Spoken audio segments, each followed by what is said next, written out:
Nicola, perché scegliere Andrea Zampar? Guarda, io sono un amante del tennis, mi piace tantissimo il tennis ed Andrea lo sceglierei come compagno di doppio, perché secondo me Andrea è un po' come Nadal, preciso, è uno che lavora, che porta avanti gli obiettivi, che è umile, quindi studia gli avversari ma studia anche tutte le possibilità per metterti davanti alla rete e farti fare un bello smash.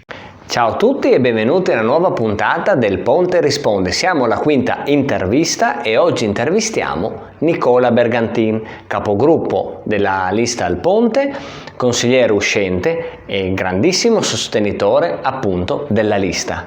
Via l'intervista!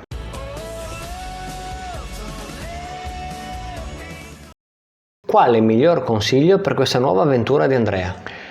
Allora, consiglio ad Andrea di continuare ad essere se stesso come è stato in questi anni di amministrazione e come è stato in questa prima parte di campagna elettorale, di continuare comunque a trasmettere quell'amore, quella passione per la città di Cervignano che gli è universalmente riconosciuto e che fa sì che la gente si senta coinvolta nel suo progetto. Nicola, cosa può fare la lista Al Ponte per riavvicinare i giovani alla politica? Coinvolgerli come ha fatto adesso Andrea, rinnovando profondamente la lista. Ricordiamo 16 su 20 sono nuovi candidati, l'età media è molto bassa, quindi questa è una prima maniera per riuscire a attrarli e parlare lo stesso linguaggio. Quindi più ti attorni di persone giovani, più sicuramente i giovani verranno attratti. Come definiresti Andrea con 3 aggettivi?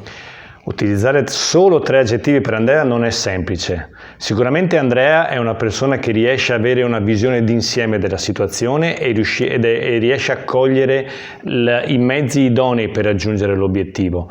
È sicuramente una persona che ama Cervignano, che la conosce palmo a palmo e che trasmette questo suo amore anche a chi gli sta attorno e in più una persona trasparente. Secondo me la trasparenza quando si amministra deve essere ai primi posti. Ringraziamo Nicola per questo suo super intervento, ci vediamo la prossima domenica con la 6ª intervista del Ponte Risponde. Ciao!